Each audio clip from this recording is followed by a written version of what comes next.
Our next guest is a returning guest who we've had on the show before. It's all-around great guy, Stan Gordon. You can go check out Stan's website at www.stangordon.com. Stan was trained as an electronics tech who specialized in radio communications. He worked in the advanced consumer electronics sales field for over 40 years. He began his interest in the UFO subject and other strange incidents at the age of 10 in 1959. In 1969, Stan established the UFO hotline for the public to report UFO sightings to him to investigate. He's a former Pennsylvania state director for the Mutual UFO Network, MUFON, and was its first recipient in 1987 of the MUFON. I typed this wrong. The MUFON Meritorious Achievement in UFO Investigation Award. Stan, if you've watched anything with ufology and everything that kind of surrounds the subject, you've seen Stan on Sci-Fi Channel, Discovery, History, Fox News, Unsolved Mysteries. He was on A Current Affair in Creepy Canada. He's got a couple books out. We're going to talk about that. He's been on many TV shows, on the Science Channel, Destination America Channel, Travel Channel, and In Search of Aliens on H2.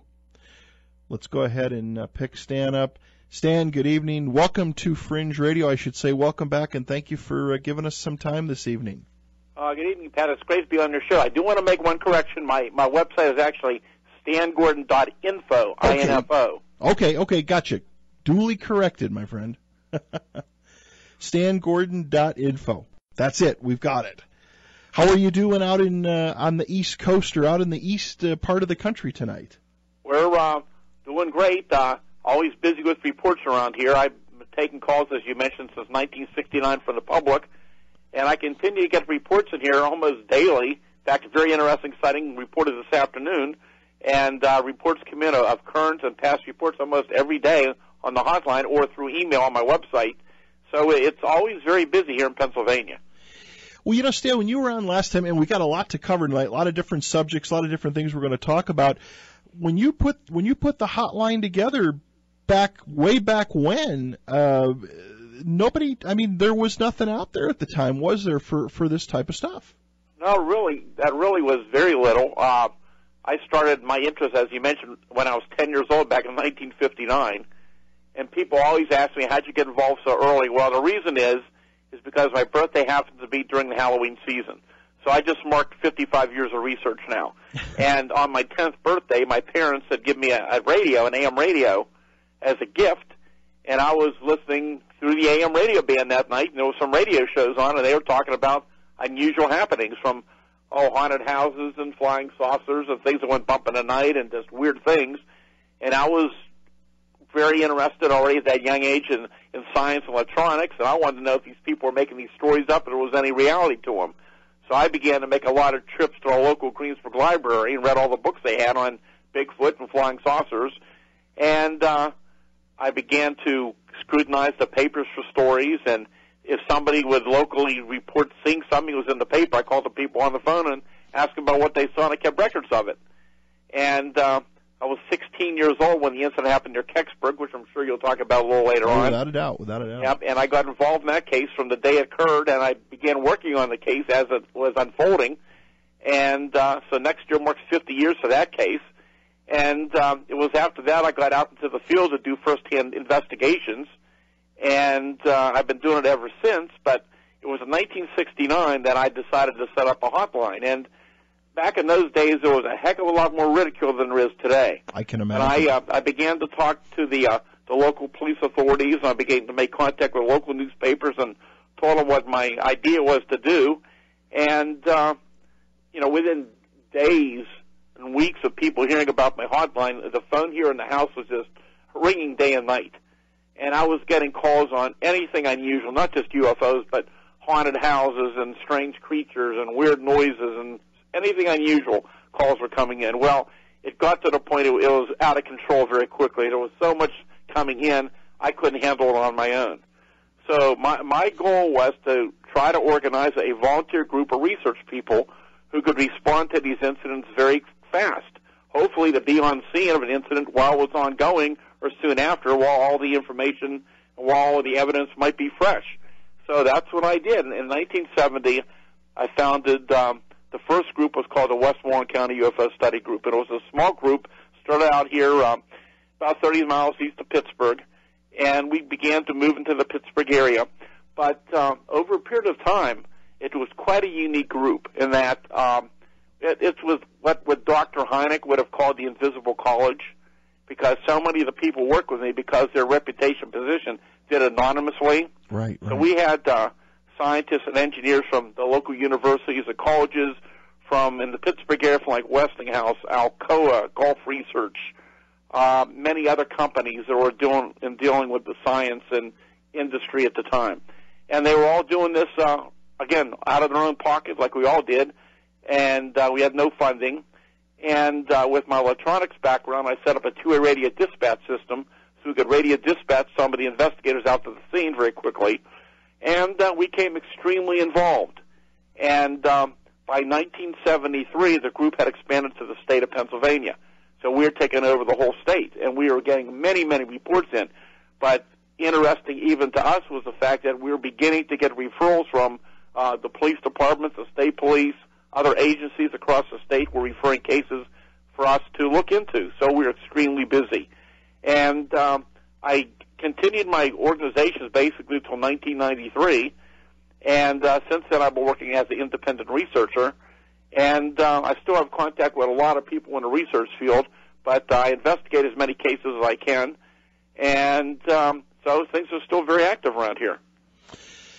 You know, when you were mentioning Stan, about people would put stuff in the paper back then. I mean, would somebody in the, maybe not in the personals, but I know a lot of the small town papers, even the big papers, you could post stuff in there if you had stuff for sale or whatever. I mean, they're not like today with everything being online. But you said people would actually put stuff in there and a phone number, and was it more of a, hey, did anybody else see this type of thing? No, not really. What I'm more or less referring to is the fact that, back in those days, our papers around here used to cover these cases. That somebody would report a sighting, they would write an article about it. Right. And so I would follow up on the article and follow up in the interview of the witnesses. And back in those days, people did write letters to the editor occasionally, report seeing something. We had no internet, of course, back in those days. And things were quite a bit different than they are today. Right.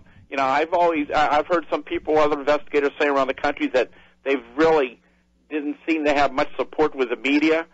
And but I can tell you, around this general state of Pennsylvania, especially here in western Pennsylvania, we've always had very good support of the media. They pretty much have looked into and continue to look into the research we do, and so it's really helped to encourage the public to report these incidents. Right. Stan, we got to take a real quick commercial break. Our guest tonight, Stan Gordon. Stick around. We got a lot more to cover. Fringe Radio, fringeradio.com. Hang in there. All right, everybody, welcome back to Fringe Radio. Our guest tonight is Stan Gordon. Again, Stan, thank you so much for giving us some time out of your busy weekend. Oh, we're glad to do it. I've been out there since the late 60s. I think still in high school, right after high school, trying to educate the public on these ongoing events, and many, many strange phenomena, from strange creatures to UFO sightings, occur on a regular basis year after year. Where do you think, the study of ufology is right now? Here at least out in the West, here in the Intermountain West, in Utah and Colorado, there have been a rash of sightings. We've seen a lot of interesting stuff. The local media has really been pushing it. MUFON is asking for people, if you have pictures, film, whatever, turn it in. It seemed like the things kind of flattened out. Do you think things are getting stagnant, or do you think they're starting to pick back up again and people are starting to come forward? Well, I've never seen that here in Pennsylvania. I mean, year after year, and again, I'm sure we'll talk a little bit about some of the historical years like 1973 and 74, which were just amazing times for all the phenomena that was going on here. But year after year, reports come in here all year round. This past September was unusually busy with both UFO and cryptid reports coming in for whatever reason into early October. And I can tell you in the last few years, one thing I am seeing is that we're having an increase in what I would call the classic type of UFO cases, the kind of cases we used to hear about a lot back in the late 50s, the 60s, 70s, of large structured objects close to the ground. And sometimes where there was some type of interference, for example, to vehicles, power losses, things along that line. Right. We were seeing an increase in the last few years of some of these reports. And I'll give you an example of one that happened. This was June 1st of last year, and this was on a major highway, Route 30, 25 miles or so east of Pittsburgh. So it's a 4-lane major highway. This is North Huntington Township, Irwin, in Westmoreland County, Pennsylvania.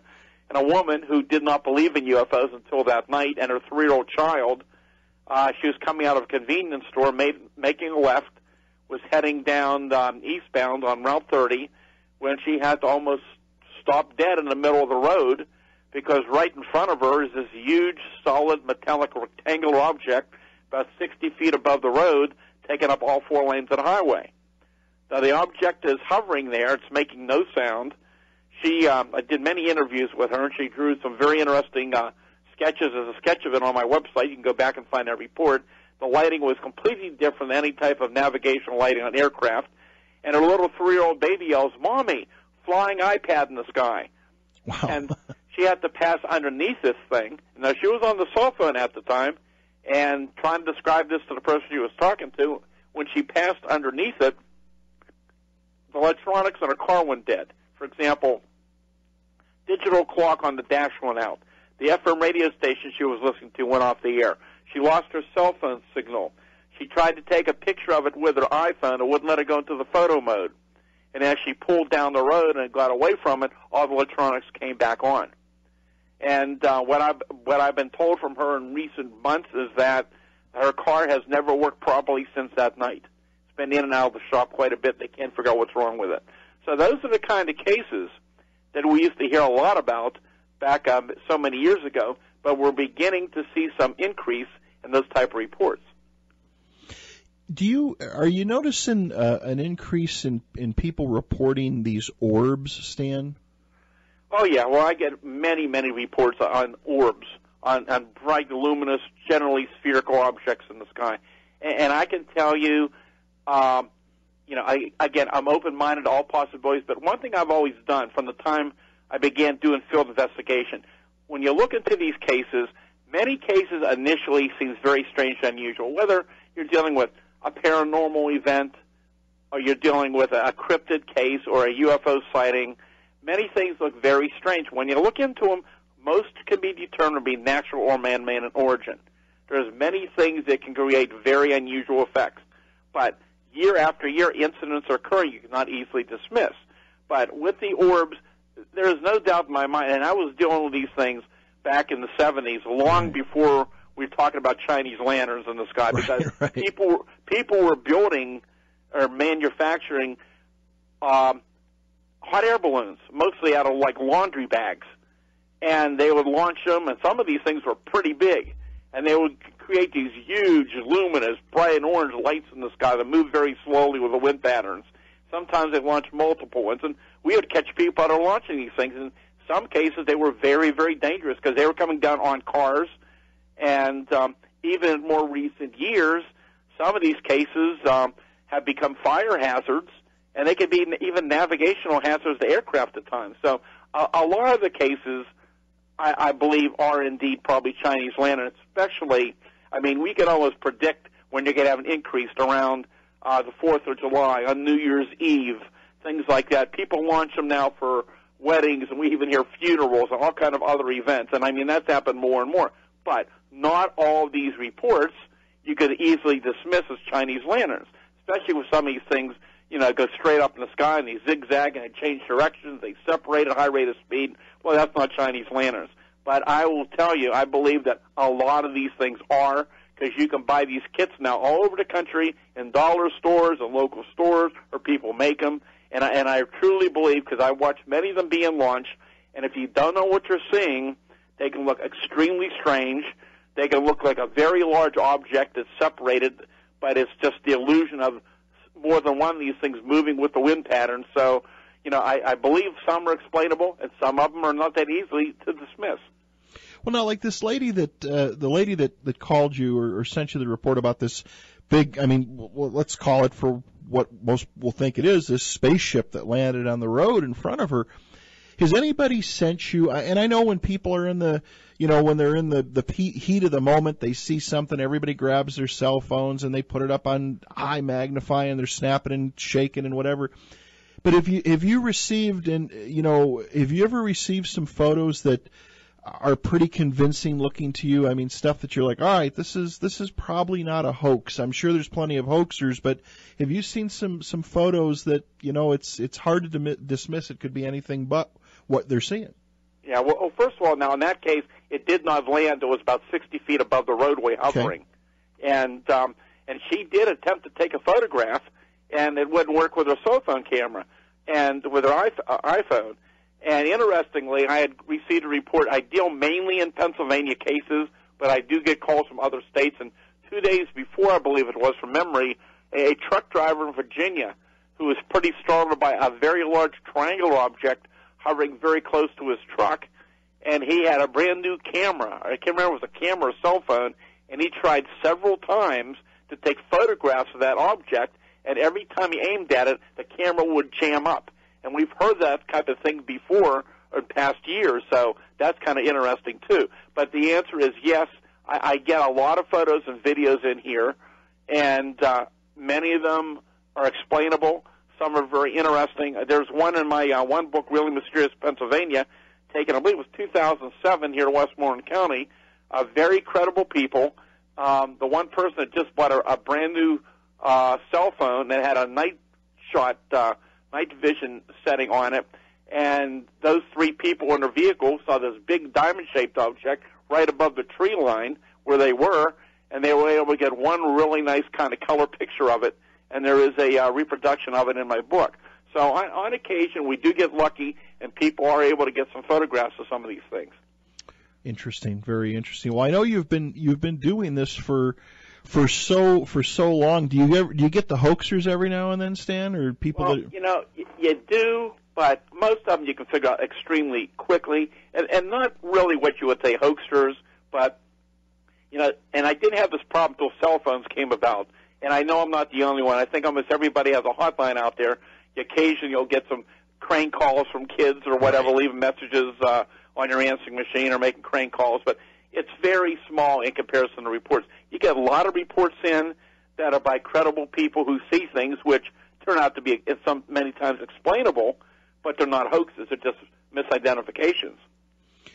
So what, if you don't mind, what, you being a researcher, as long as you've done this, what's kind of, when somebody calls and sends you something credible, you can tell it's not a hoax, what's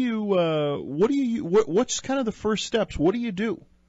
Well, again, you got to go back to when I had my research groups back in the 70s and 80s and 90s, and we had all kind of scientists and research people. And back then, of course, we were dealing more with film and slides and that type of situation, where today, everything's digital cameras, and the problem with digital cameras is because the electronics within them, they can create all kind of unusual images under certain conditions. They're not really designed to shoot a bright object in the distance at night, and quite often when these things are trying to focus, they'll capture something, but it'll completely distort what you're looking at, and that's unfortunate. But when I had my research groups, we would have teams go out, or investigators, and they'd get out to the scene, interview the people, check the area for evidence. In many cases, both with UFOs and Bigfoot, there was physical evidence we found at the scene. So we had professional labs that would analyze the materials for us. And we had some very interesting cases and very interesting materials that we recovered over the years. And we, depending on the situation, we were able to do some pretty detailed investigation of these cases. Now today, I can't get out as much as I did, but I go out to local areas. I still have contact with some other people in the state. If a case warrants it, we try to get somebody out to the scene. I interview all the people by phone or in person and gather what data we can. But it's a lot different today than all the activities we had back in the 70s and 80s, when there was a lot going on and there was a lot of really interesting, sometimes evidence to deal with. But so it depends on the level of situation. You know, today, a lot of things we can pinpoint from here. We can pinpoint where somebody reports something bright in the sky, the position of the planets and stars, and reentry of space debris, you know, meteors, the space station when it's moving over. A lot of things you can figure out and explain without having to go out in every case. So it just depends on the situation you're dealing with.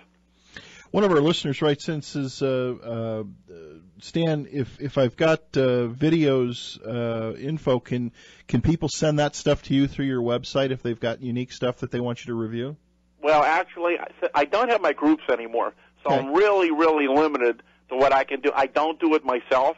I do have a very good associate that's a photo analyst, that he has his own website, and I'd really have to ask permission if I can give it on the air, and I can't do it right now. Sure. But if somebody has something of interest, they can email me, okay. and I can put them in touch with this fellow. The thing is, he is on his own. He is overwhelmed, I understand, with people submitting videos and still pictures to him, but he does a really good job, and it might take a while, but they can contact me, and I can talk to them about that possibility.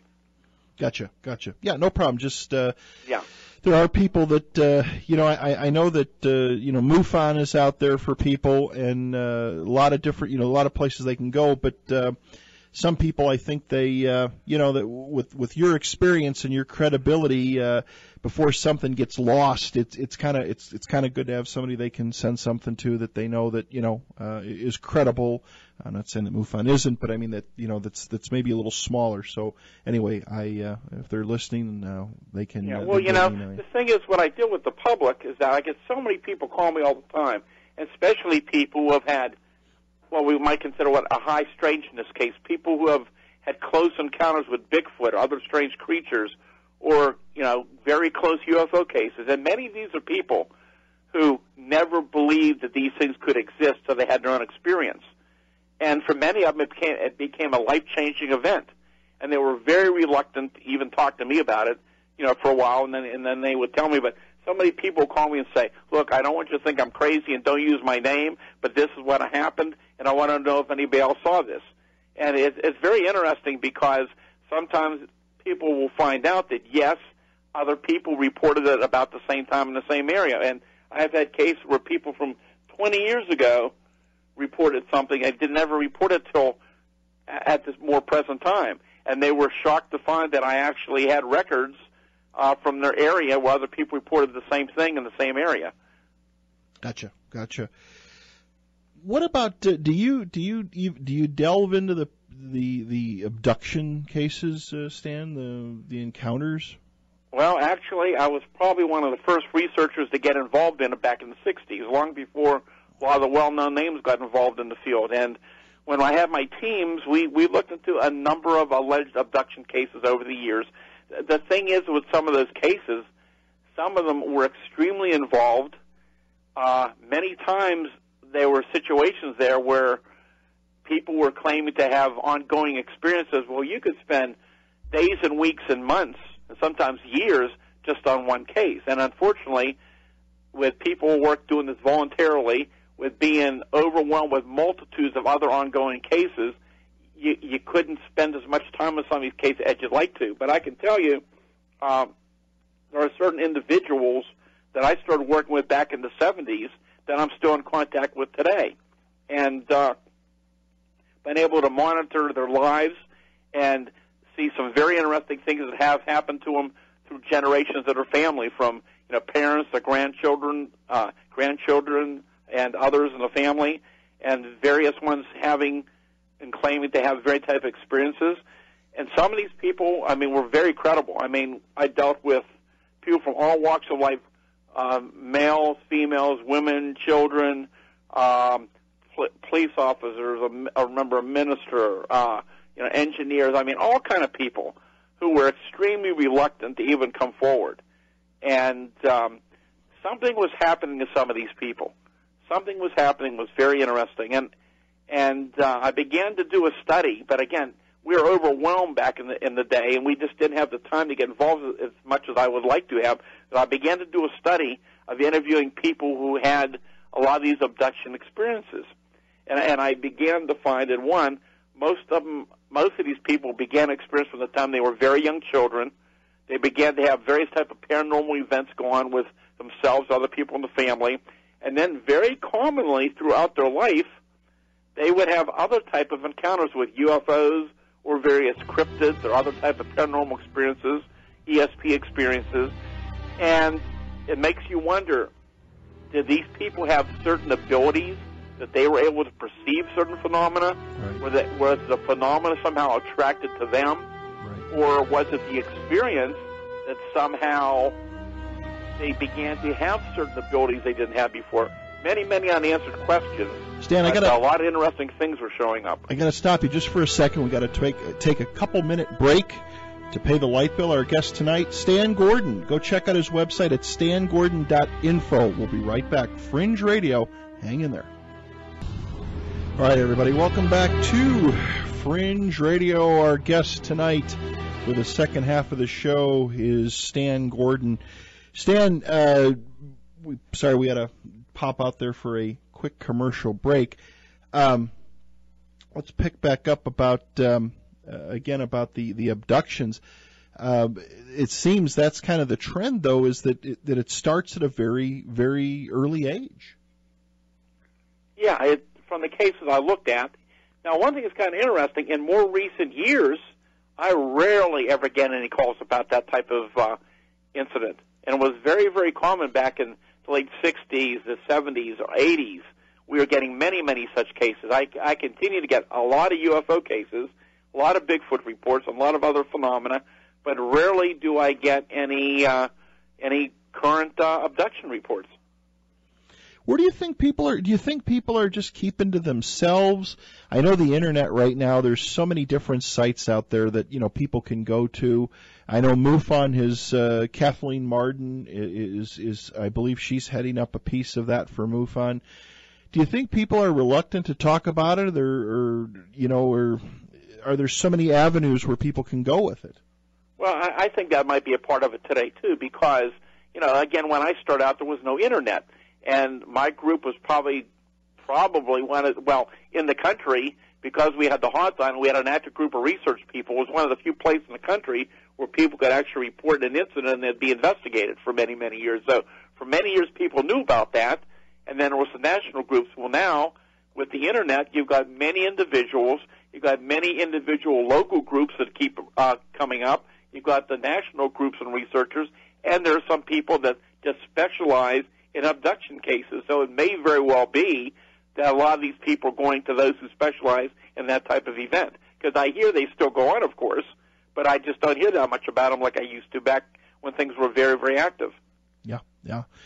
Well, again, yeah, it seems like there's we hear about a lot of stuff, but again, people, that's a traumatic thing to kind of go public with, and what I mean by public, not going out to the media or whatever, but even just to go talk to somebody about it.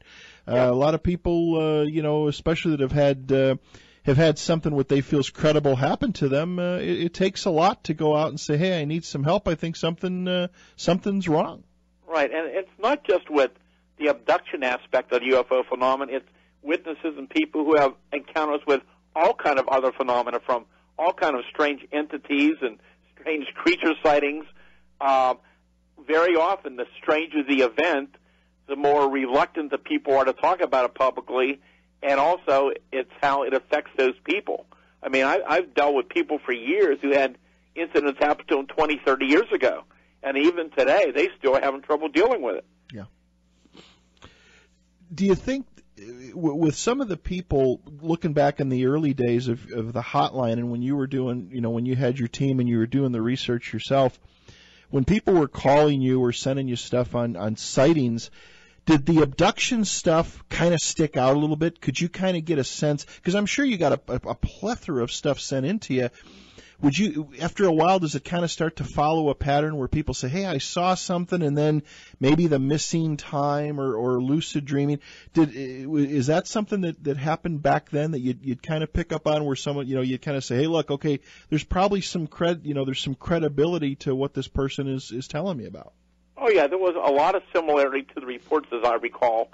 And I remember one case. Now, I wasn't deeply involved in it. Some of my research people were, This was north of Pittsburgh, back, late 60s.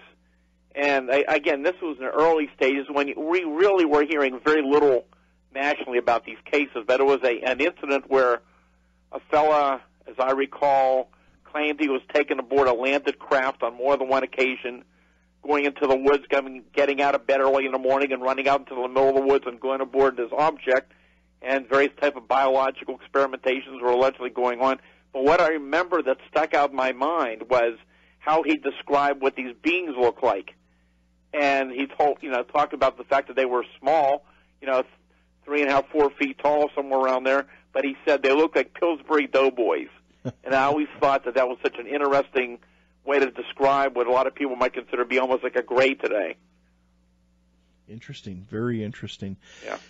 One question that came, we got a ton of questions for you, but one of them that came in and says, Stan, did you ever have any reports of black-eyed children in the past or recently? And if so, can you describe these cases? Believe it or not, I have not come across any case like that. Of all the weird cases that we get, I have not, and I am not aware of any researchers that I can think of offhand in the Pittsburgh area who have mentioned to me about coming across such a case in the area so far. So I'm aware of it, but I have not come across any. What about the hybrids? What do you think? I mean, because that seems to be very that's the kind of the hot topic, the hybrid children. What are your thoughts on that? Well, again, a lot of these type of things, I hear about them. I've read some information on them, but it's not something that we were typically involved with over the years. A lot of those type of things didn't show up. For example, the reptilians. Many people talk about the reptilians, and over the years had hardly any reports like that. Most of the reports we had, and in fact, long before you started hearing reports of the abductions and of the gray type creatures and the small humanoids being seen, the earlier aspect that was going on before that was there was a series of events going on. And it wasn't just in Pennsylvania, it was around the country, as I recall, late 60s. And the scenario would be that there would be a UFO that would land in different areas, and reportedly these occupants, and they were very human-like, but in most cases they were very much like normal people, 5.5, 6 foot tall, right. Very human-like. Dress was not that odd, as I recall. And they would have some type of propulsion problems, like temporary propulsion problems. And while they were fixing it, on occasion some local people would come across these things, and they would talk, and sometimes I believe it was telepathic, as I recall, but they were taken aboard the craft and just shown around, and then they left. And various people were giving very detailed accounts of some of these type of events. And then it was after that you began to hear these stories of the other abduction cases more people are aware of. Because it seems like the common abduction case or the contactee is, of course, they're sleeping, or it's the loss of time. They're out in a forest, they're fishing, what have you. They're taken from their bedroom, and then their memory tends to be wiped, and then, of course, they're brought back. Interesting, very interesting. Sounds like some free will aliens here, Stan. Somebody that wants people to see and learn a little bit. Well, when you look back at all the work I've done on thousands of UFO cases over the years, and after you eliminate a lot of the reports as being misidentification, you've got that body of cases you cannot easily dismiss. And of those cases, probably hundreds and hundreds of cases just in Pennsylvania that something was seen, something very detailed was reported and documented, not easily dismissed. The question is, what does that unknown category of these objects represent? And I thought for a long time we're probably dealing with more than one origin to the unknown category. I think it's very likely that probably a small percentage might be extraterrestrial. Some could be some type of unknown natural phenomena.